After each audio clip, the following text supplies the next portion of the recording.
I'm going to ask you something that I've been trying to find an answer for all morning long, and I just can't come up with it. Mm-hmm. Why would you have someone on your show called the Perv Busters? You got to ask Flacco that question. Flacco apparently was doing an interview with them. But you were there. I approached the studio because I noticed that the live stream that they were doing had been stopped and immediately privated.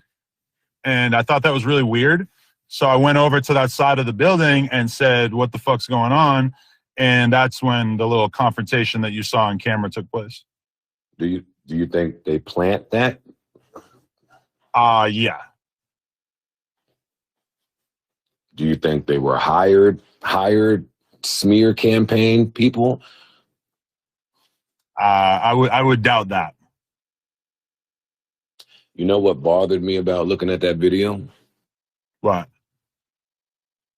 Is that you said to the Perv Buster people, you are spreading lies and you should do some research, or do you do any research? Something to that effect. Do you remember saying that? Yeah, it's very, very true. That was the very same sentiment that I was expressing to you when I text you about a story that someone from your company was running about me that was false, and a little bit of research would have showed how false it was. And what you said to me in a very braggadocious, I don't give a fuck type of manner was, I need to see something pretty significant for me to take the story down. And that be my problem with you content people. Y'all dish it in a way that y'all don't take it. What do you say to this?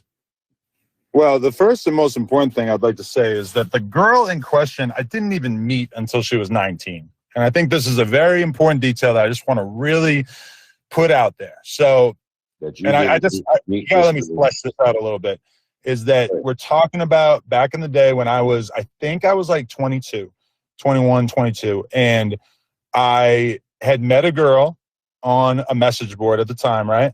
And it was like an old like punk message board, basically. And, I knew other people that knew her and stuff. And so I thought that it was all good. We started chatting a little bit. We get on the phone. She lived in Canada, right? And so then she tells me once we hop on the phone that she's actually 16. And so my response to that, even at that time, even at 22, I did the right thing. Obviously, like getting on the phone in the first place is bad, but I did the right thing. I said, hey, I know this isn't that big a deal to you because it's legal where you're from, but it's a big deal where I'm from. So that's it. I didn't speak to her after that for like 3.5 years. I was in a relationship for the vast majority of that time. And then I get out of that relationship and somehow me and that girl end up speaking again. Somehow. And then I think I saw her on Facebook as like a recommended friend or something. And we sort of started speaking again. And then, as serendipity would have it, I ended up having to go to this meeting with a company that I was doing business with at the time in Canada. So I asked her, can I stay with you? And she says, yes. So I go and I stay at her mom's house with her.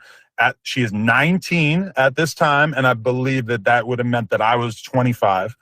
And after that, we dated for a couple months.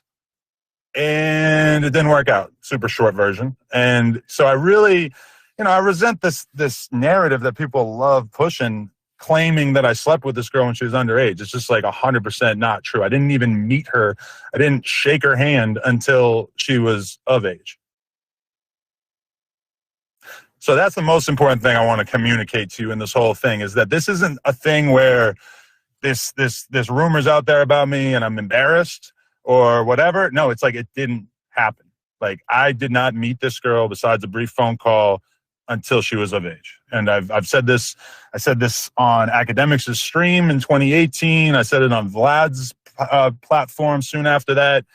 But I feel like this is an important distinction, because if you want to smear me as somebody who's just down to hook up with an underage person, it really doesn't hold up, because I would hope that, like anybody, if you somehow ended up in that position of being on the phone with somebody, which granted, it's embarrassing that the phone call even happened in the first place, right?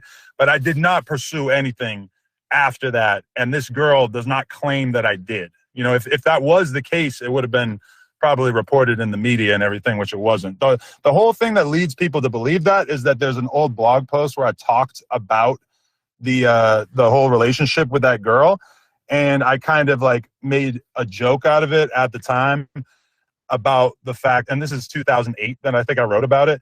I made a joke about the fact that I, had been pretty interested in her before I realized that she was underage, right? So that's where a lot of the jokes come from. But nobody ever includes the next paragraph where I say, but she was underage, so I immediately ceased communication with her, which to me is probably one of the most important details in this, right?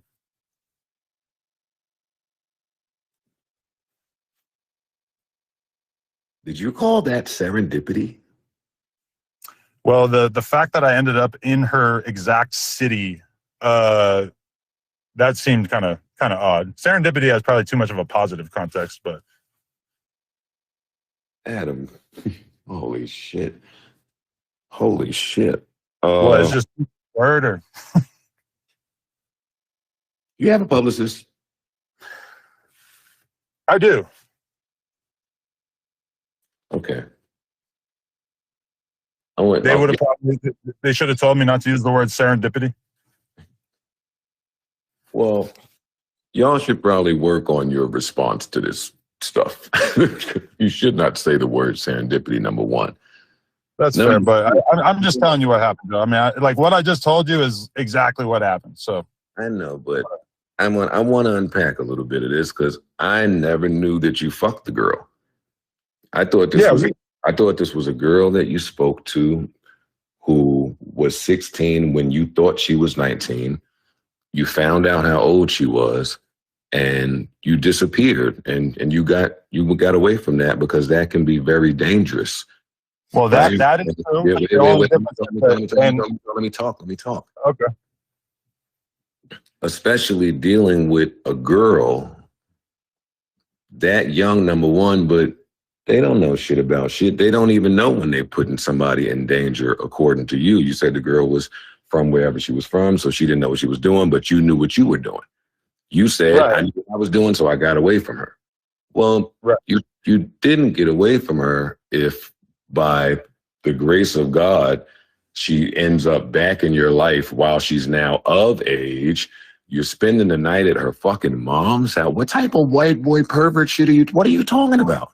What is the pervert shit about dating somebody once they are legal and of age? Because you know what it sounds like, and I'm not saying this is what it is. Joe, I didn't say a word to her for 3.5 years in between that. It's like we just sort of ended up waited for the girl. You waited for the girl, Adam. Huh? You waited for the girl. I didn't wait for anything. We just ended up reconnecting later on. How did you reconnect later on? Or the Facebook algorithm put the girl in your bed? You didn't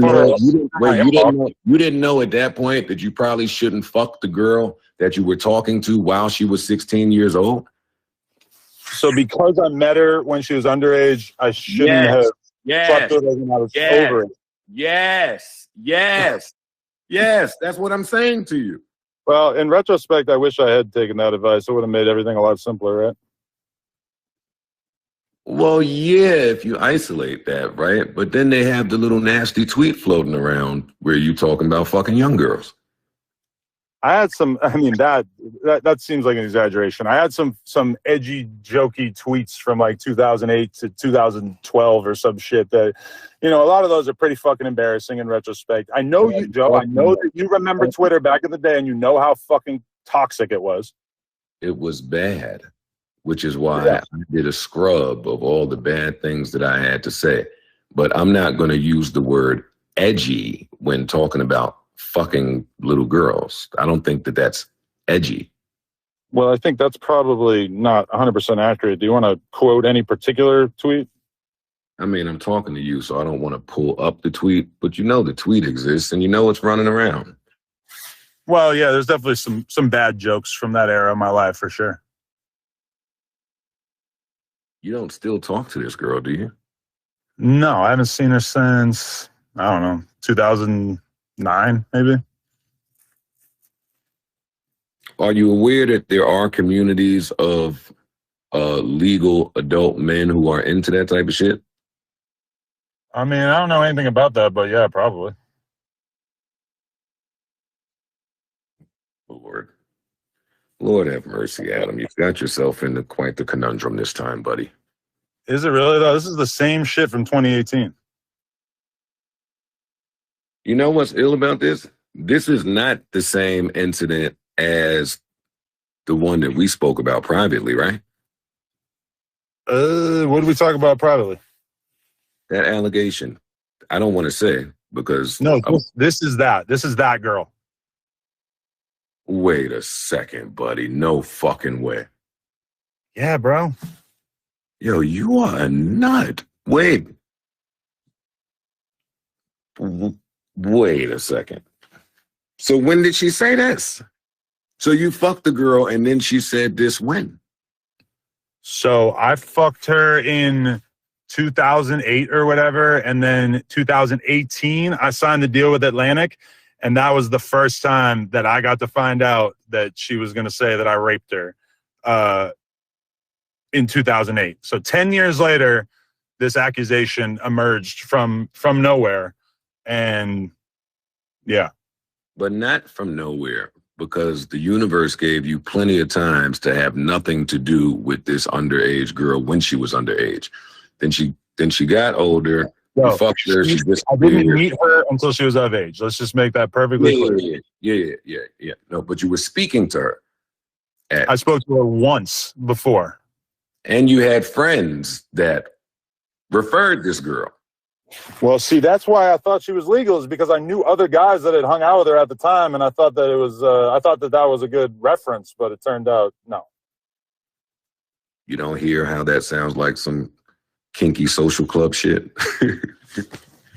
I mean, I know you're not like tuned into the punk world, but I'm not. There's a lot of people sleeping with the same people, I would say, especially at that time. Yeah, well, don't bring punk world rules